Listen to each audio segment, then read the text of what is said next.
Agora o NTV News. Polícia Civil fala sobre imagens que mostram o capoeirista sendo baleado e o inquérito que investiga este caso. EMIG publica edital de seleção de OS para a gestão do Hospital Regional. No NTV News desta quarta-feira você vai ver também.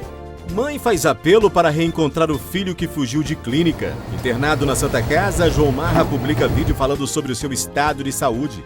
Em tempo de polarização extrema, como expor posicionamentos políticos sem desentendimentos? As mudanças no clima na região com a proximidade da primavera. Os riscos para pacientes que estão na fila aguardando por cirurgias ortopédicas. Moradora da região de Porto das Posses pede providências para a ponte danificada. Tem ainda a análise da notícia e muito mais no NTV News que começa agora.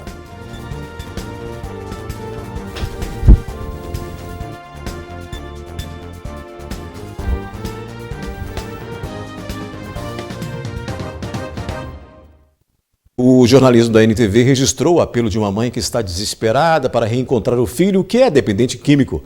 Morador de Uberlândia, ele estava internado em uma clínica de recuperação, mas fugiu do local e desde então tem vivido em situação de rua em Patos de Minas. Vitor Rafael Santos tem 31 anos e é dependente químico há 15 anos. De acordo com a mãe, o filho já passou por, no mínimo, 10 internações. Há cerca de 3 meses, sem desistir da recuperação do filho, a mulher resolveu internar o homem mais uma vez. Até então, o tratamento transcorria da melhor maneira. Foi agravando com o tempo, né? Infelizmente, por causa da dependência química dele, ele adquiriu com o tempo a esquizofrenia, que infelizmente é mais grave ainda, porque as pessoas têm esse mau entendimento, né? Que ele surta. Não vou falar que ele é um doido varrido, mas ele tem os surtos que nem a família consegue conter nessas horas. Onde ele tem necessidade de beber tomar o remédio, né? Os medicamentos certos, para não ter essas crises, né, e levar a vida em frente, né? Vitor estava internado de forma involuntária, ou seja, sem seu consentimento, na comunidade terapêutica Renascer, em Monte Carmelo. No dia 24 de agosto, ele e outro colega fugiram do local. Um dos fugitivos foi encontrado junto à família. Já Vitor nunca mais foi visto. A última informação que a mãe teve foi da assistência social de Patos de Minas, que teria encaminhado o jovem para tratamento no Centro de Referência Especializado de Assistência Social da cidade. Ligaram, né, assistência social, informando que tinha mandado ele através do projeto da prefeitura que tira as pessoas em situação de rua. Mas foi um momento que eu falo de felicidade, que talvez eu teria que ter perguntado primeiro de onde você veio, por que você está na situação, né? Você tem família e tal, não fez. E foi mandando ele para outra cidade, no caso, mandou que tinha abrigo, né, em Patos de Minas.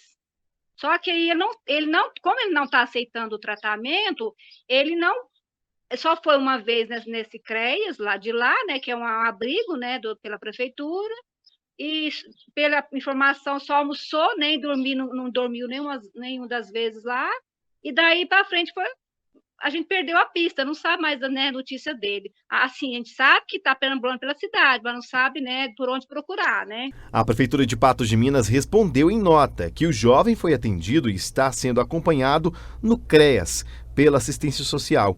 Ele usufrui de almoço, banho e abrigo temporário. A coordenação do centro contactou a genitora e está a par das demandas dela. Porém, Vitor não tem interesse em fazer contato com a família, nem retornar para o tratamento na clínica, ou mesmo retornar para Uberlândia. Ele foi orientado quanto à importância do convívio familiar, mas no momento os profissionais do CREAS acreditam que o jovem não terá adesão nem ao tratamento do CAPS-AD. No que se refere ao acompanhamento dele no CREAS, a equipe informou que segue trabalhando para que aceite as intervenções. Dona Sandra mora em Uberlândia e mesmo com a resposta, o coração de mãe teme pelo pior, já que o filho vive nas ruas. Entenda o lado dele, que muitas vezes, pode ser que, né, a gente não sabe o momento que vai pegar ele. Ele, no bom dele, ele é muito humilde, ele é de boa, fica no cantinho dele. O único que eu acho que ele vai fazer né, pedir alguma coisa para comer, mas assim, nesse meio tempo, ele pedir alguma coisa para comer, se a pessoa vê que realmente é ele, que, né, que dá alguma informação, né, que leve a ele, né, para resgatá-lo, né. Pois é, quem tiver alguma informação pode entrar em contato com a Sandra pelo telefone 34991177070.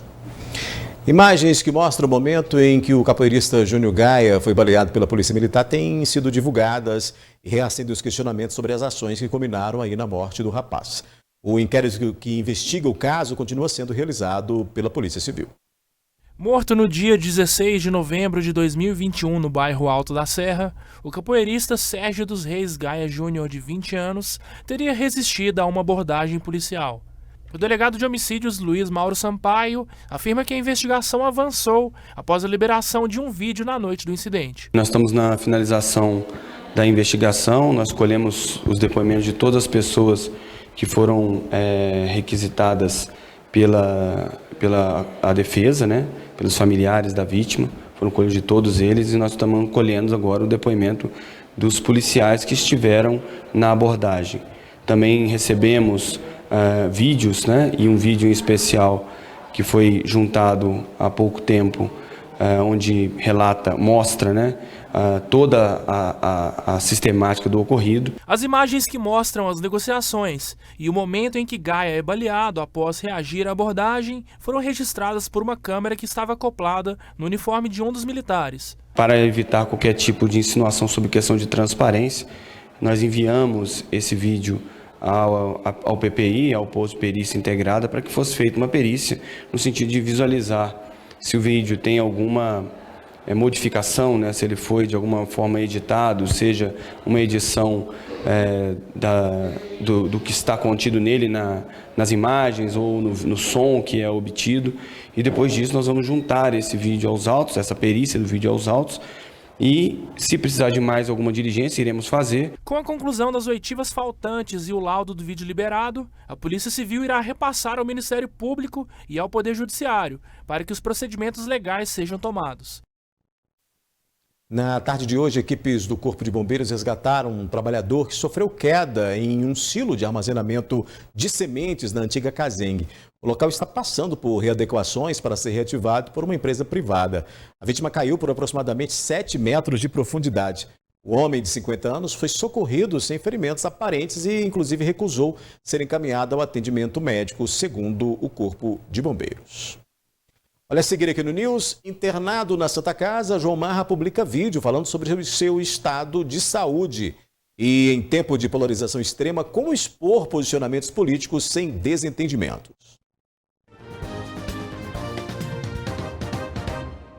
O vereador de Patos de Minas e candidato a deputado federal João Marra publicou vídeo nesta quarta-feira falando sobre o seu estado de saúde. O político passou mal na última segunda-feira quando desmaiou no elevador da Câmara Municipal e foi socorrido por uma equipe do SAMU que o encaminhou ao atendimento médico na UPA.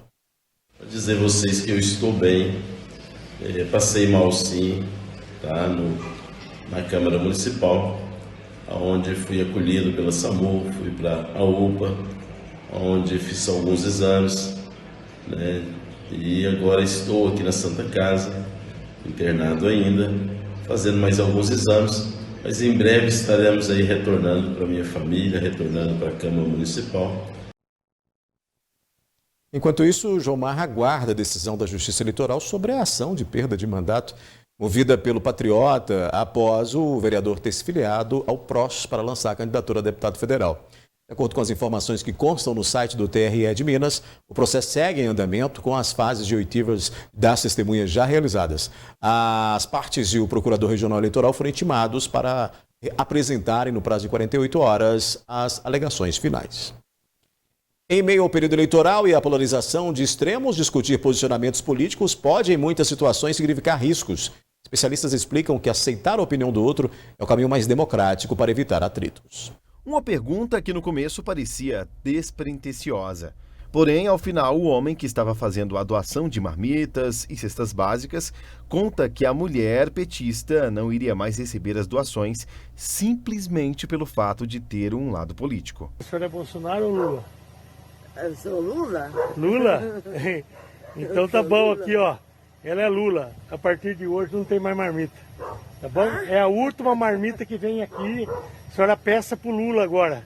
Beleza? Tá bom? É a última marmita que vem pra senhora. É verdade? Verdade. É sério? Sério. Tá bom, gente? Na internet, o homem admitiu que errou e pediu desculpas. Aqui para pedir desculpa pelo vídeo, pela infelicidade de ter feito esse vídeo. Estou muito arrependido. Eu faz mais de 2 anos que eu faço 60 marmitas toda quarta-feira e entrego para morador de rua e inclusive para essa senhora. E não é isso que vai fazer eu parar com esse trabalho meu. É um trabalho que eu faço com recurso meu, não tenho apoio político nisso aí, não tenho nada. Eu só quero a caridade. E eu estou muito arrependido, eu tive a infelicidade de fazer esse vídeo. Neste outro vídeo que circula pelas redes, um homem com um carro plotado com adesivo do ex-presidente preso em uma manifestação petista. Houve confusão e agressões. Note que uma pessoa tenta apaziguar a situação. Não pode. É isso que ele quer. O melhor presidente que esse país já teve. Essa é a prática dos bolsonaristas, violentos. É claro que um debate político é sempre acirrado e cheio de opiniões contrárias. Elas podem acontecer de maneira pacífica ou não. De agressões à tentativa de homicídio, como aconteceu com o presidente Jair Bolsonaro, ainda durante a campanha eleitoral do candidato. Diante da intolerância ou até mesmo dificuldade de discutir o tema, a política faz parte da tríade entre religião e esporte, que, para muitos, são assuntos que não se discute. Tentei, mas não adianta não. Não adianta não porque cada um tem sua opinião. Quase brigou? Quase não, porque a gente sai fora, né? Porque os cabas, quando é para partir para política, futebol, esses negócios, o pessoal apela ligeiro. Pra te falar a verdade, não, porque lá em casa todas as vezes que a gente discute, a gente briga. Sério? Sério. Principalmente se você não concordar. Na reunião de família, então, não podem falar? Não. Política, futebol e religião não se discute. É a tríade. Briga mesmo. Não discute religião, política, essas coisas não. Cada um tem sua opinião, né? Você vota em quem quer e você decide, sua opinião é sua opinião. É, sim, é difícil. Inclusive lá em casa tem uma divisão tremenda. Cada um vota num candidato. Pode discutir, mas ele não é comigo. Eu não entendo nada de política. Discutir política já nos remete à própria palavra um conflito. Há uma discussão, ou seja, há um conflito de ideias entre 2 ou mais pessoas que estão ali não para dialogar, ou para se complementarem, ou para expandir conhecimento, mas sim para duelar em quem tem razão. Nós falamos pouco sobre política e discutimos muito sobre política. E um dos motivos que me levam a crer que isso acontece é porque nós sabemos pouco sobre política, o que ela é, como se organiza, como se estrutura, para que serve, mas nós sabemos muito sobre campanhas, candidatos e sobre as questões que são mais acirradas naquele exato momento em que a discussão e as eleições estão acontecendo. Com um tema tão difícil de se abordar, presente hoje, desde o trabalho até a mesa de jantar com a família, é preciso ter sabedoria para não formar mágoas, ao invés de opiniões, com as nossas verdades. É difícil discutir política no Brasil? É sim. Por quê? É porque tem muitas coisas injustas, né? Muitas coisas. Quando você vai dar sua opinião, as pessoas não aceitam. Não aceitam. Nós percebemos que uma disputa fica muito acentuada quando nós não só procuramos tomar partido e defender a nossa opinião, quando tentamos convencer o outro. Todo o processo de convencimento vai apresentar resistências, vai gerar conflitos, mágoas e muitas vezes humilhação, porque nossas palavras não vão estar sendo medidas naquele momento. E nós podemos deixar mágoas profundas. Uma coisa que nós temos que recordar é que as eleições passam, mas a mágoa fica. Então, muitas vezes, a mágoa vai deixar um lugar impregnado da relação, do amor, da amizade, que muitas vezes não tem reparo posteriormente. Ainda de acordo com o especialista, é preciso ter senso na hora de abordar um assunto, pensando no coletivo ao invés de candidatos e partidos políticos. Em vez de discutir candidato e partido, vamos pensar nas políticas públicas que foram elaboradas, como, por exemplo, políticas públicas referentes às mulheres vítimas de violência doméstica.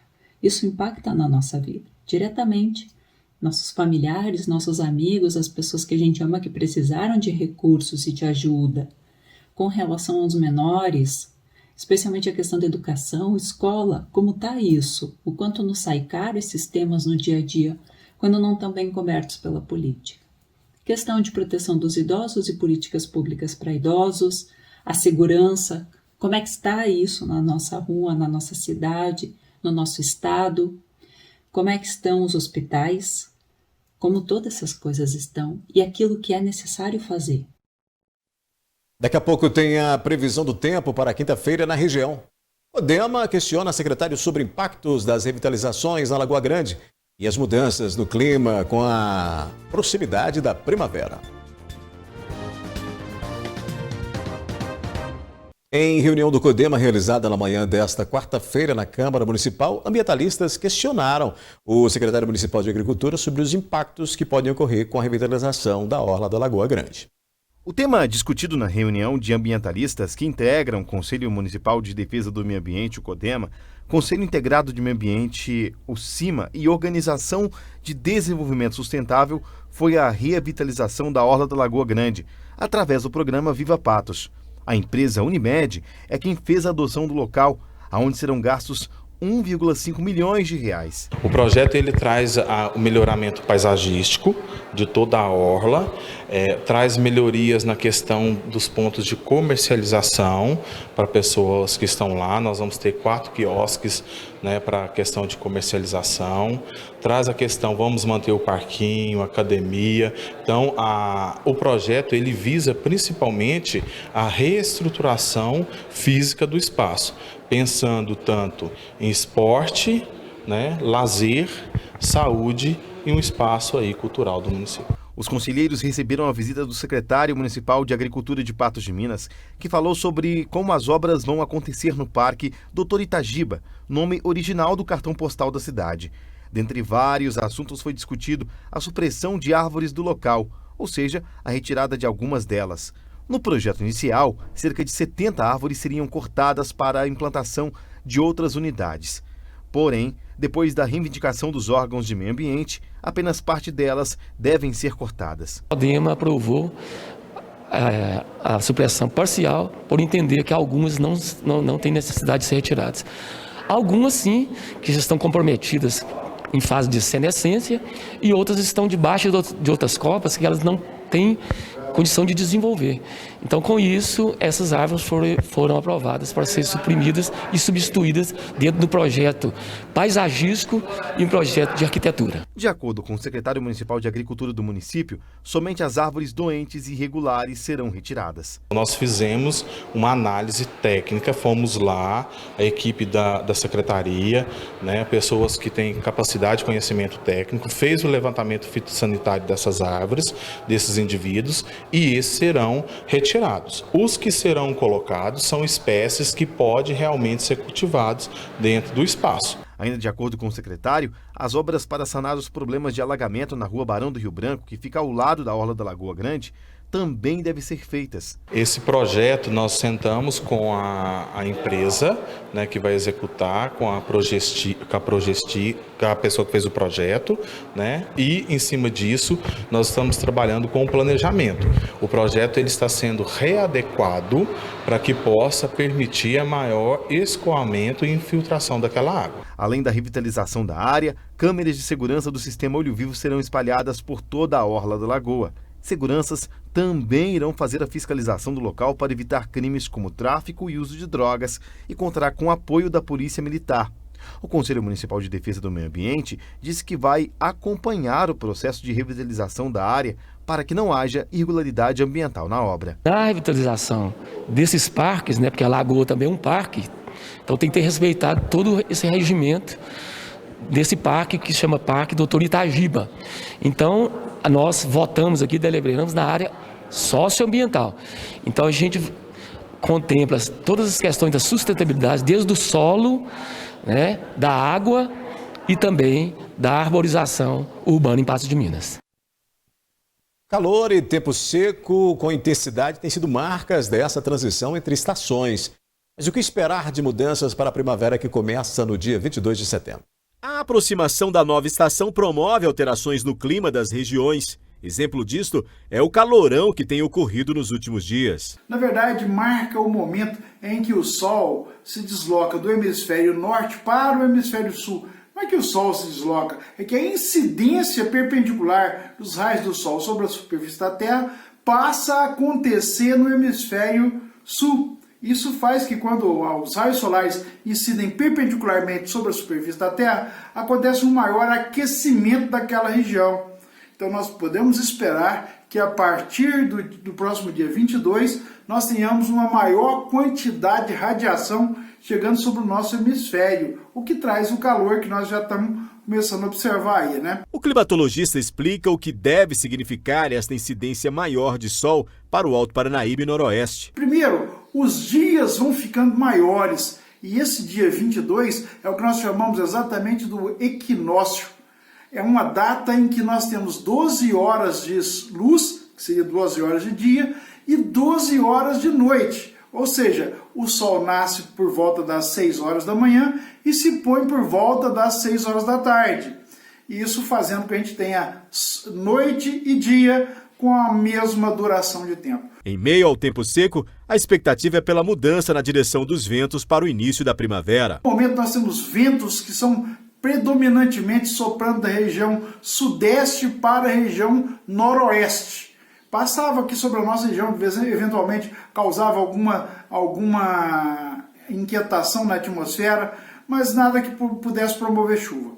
O que nós esperamos é que a partir de agora já comece a formar uma inversão dessa direção de vento e que venha ventos da região norte-noroeste para a região sudeste, trazendo chuva, né, trazendo umidade. E a partir de hoje nós já podemos começar a observar essa mudança de direção de vento. Então nessas primeiras instabilidades aí, nós vamos ver uma formação de vento, pode haver trovoadas e já vai dar início aí ao que nós chamamos de estação chuvosa. Mas o calor continua. A ideia é que nós vamos ter um acréscimo de temperatura à medida que nós entramos ou caminhamos para o verão, que seria a maior quantidade de radiação.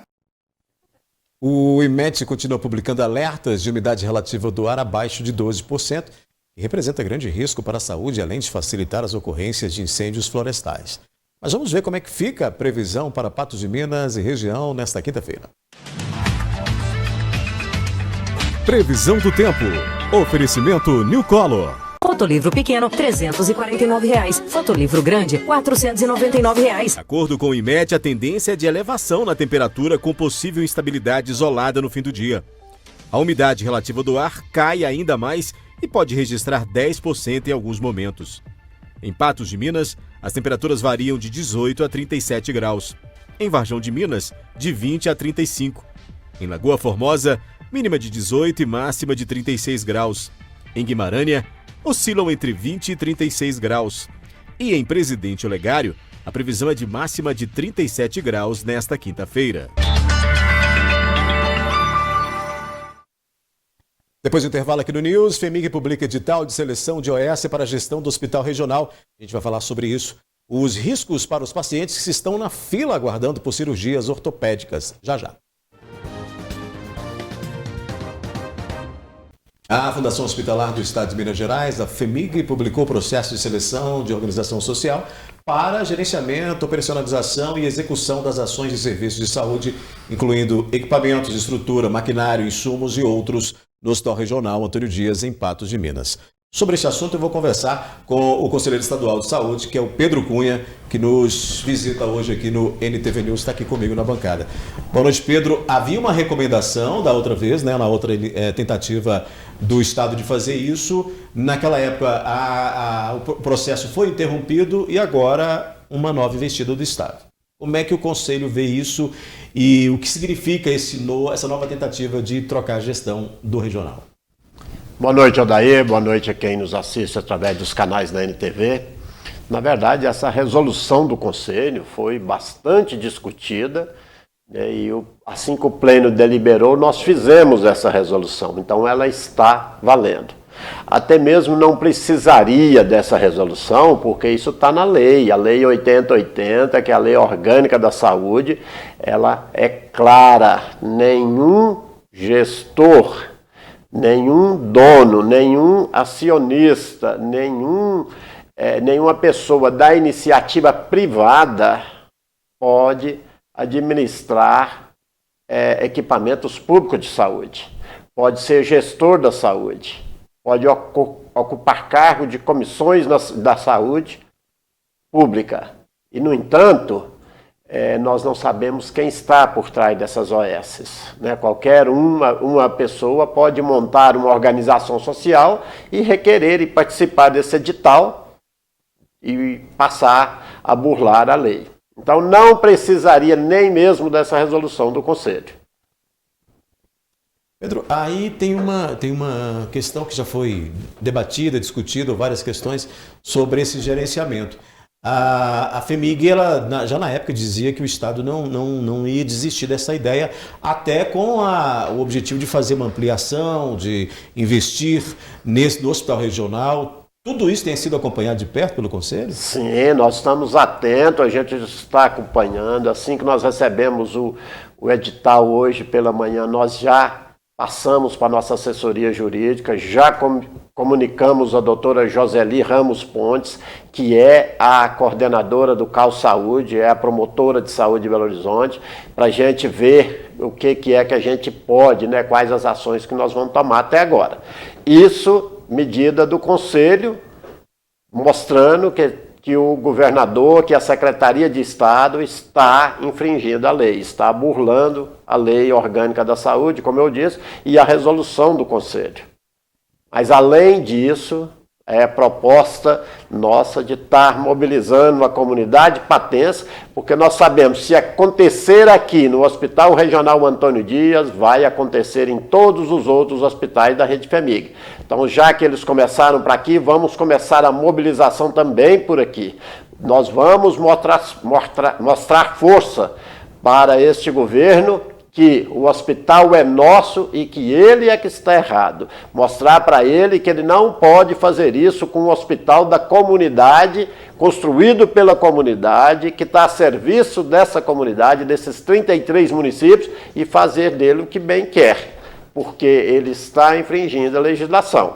Se ele manda para o Conselho de Saúde uma discussão e a gente delibera contrário, então para que ele mandou? Já que ele tinha posição, para que ele mandou para o Conselho? Que ele faça, então, do jeito que ele quiser, sem passar pelo Conselho. Qual que é o maior temor com essa mudança, possível mudança de gestão do regional, Pedro? Olha, para começar, o governo mostra a incompetência dele. Eu não dou conta de administrar, e aí eu vou contratar um terceiro para administrar. Esse terceiro não vai entrar com 1 centavo sequer de recurso. Então, os recursos serão os mesmos, né? E aí, quando você contrata uma organização social, você não tem domínio sobre a gestão dela. Nós não teremos mais esse poder. O governo vai ter que suportar a gestão que essa organização social colocar dentro da unidade. Ao passo que qualquer diretor, qualquer cargo de confiança que está dentro do hospital, o governo, através da direção da FHEMIG, troca a hora que quiser. É um cargo de confiança dele. Isso está mais do que claro.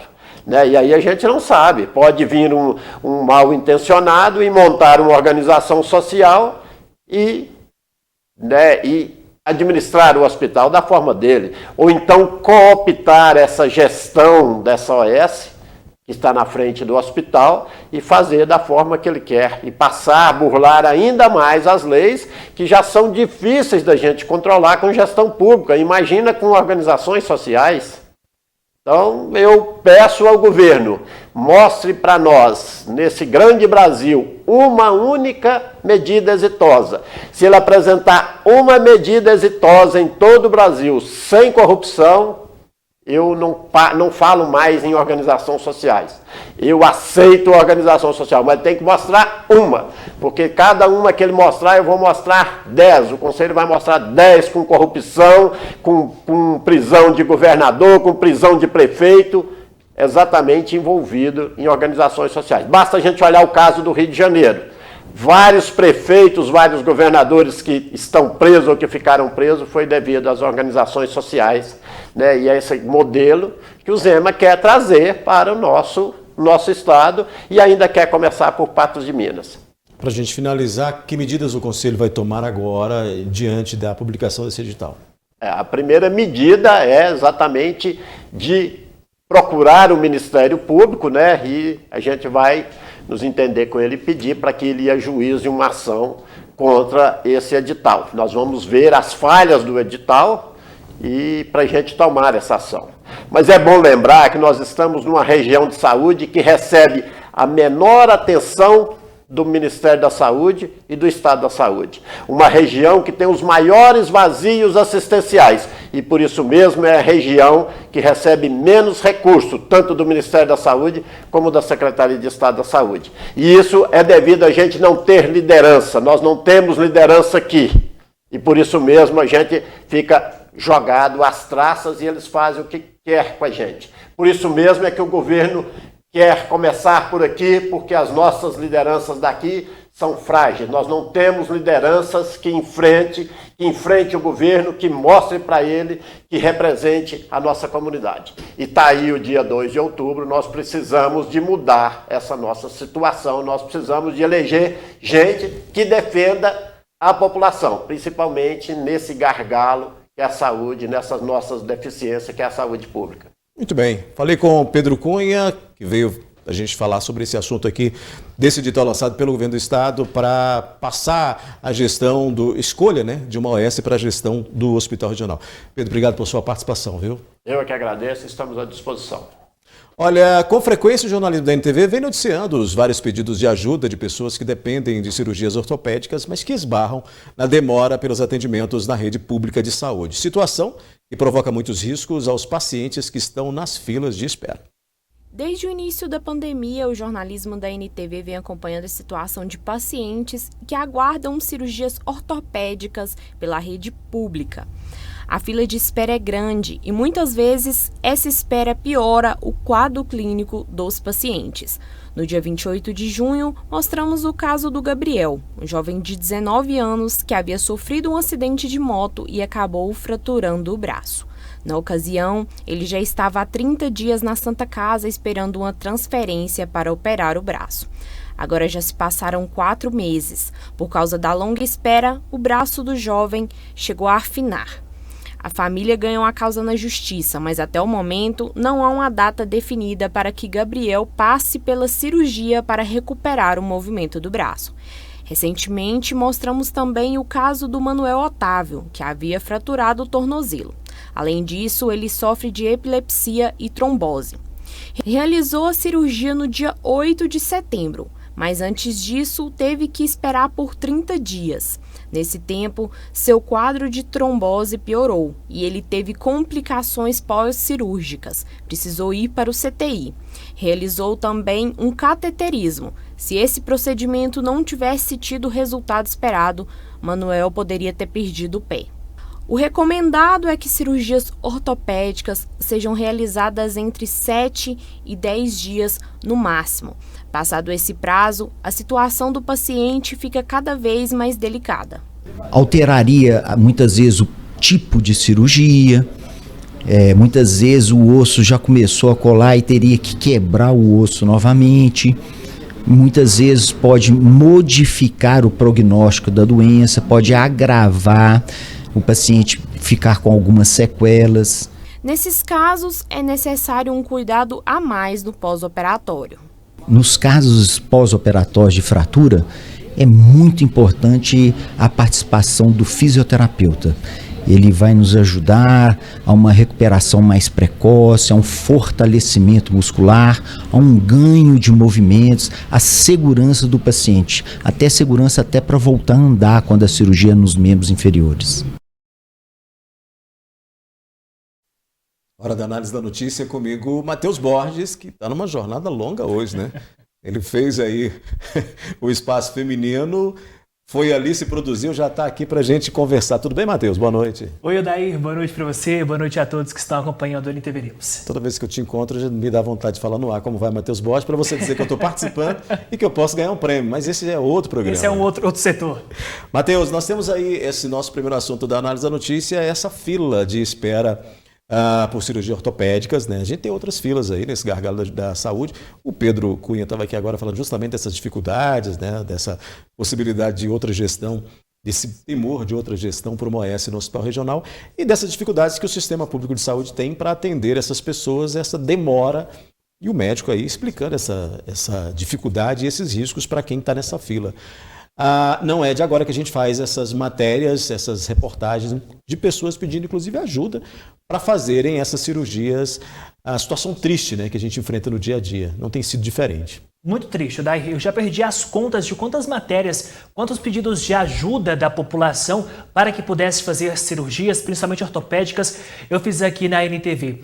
E é impressionante a quantidade de pessoas que clamam por ajuda e o poder público ou o poder estadual, entendam como quiser, parece que não vê essas pessoas. São inúmeros pedidos na fila para que essas pessoas consigam receber, pelo menos com dignidade, um tratamento para que elas possam realizar as cirurgias. E são dias, são semanas, são meses à espera. A culpa não é dos profissionais que estão lá diariamente. Eles fazem o que eles podem. Mas é como o Pedro dizia aqui anteriormente, quando ele conversava com você, Daí é uma ineficiência do poder público. Quando o poder público se faz omisso, a população se vê obrigada a clamar por ajuda em outros setores. E aí que a gente vê várias demandas da população pedindo ajuda, seja doações, para que possa fazer a cirurgia e assim, então, aliviar o sofrimento.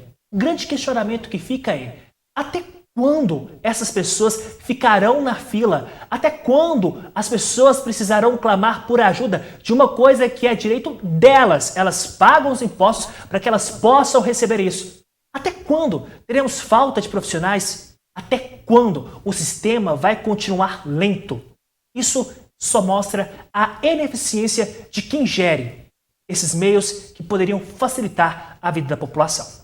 Pois é, imagina se não tem a imprensa para prestar esse serviço e dar voz a essa população que tanto clama por ajuda, né, Matheus? A gente vai fazer um rápido intervalo e já a gente volta com mais análise da notícia.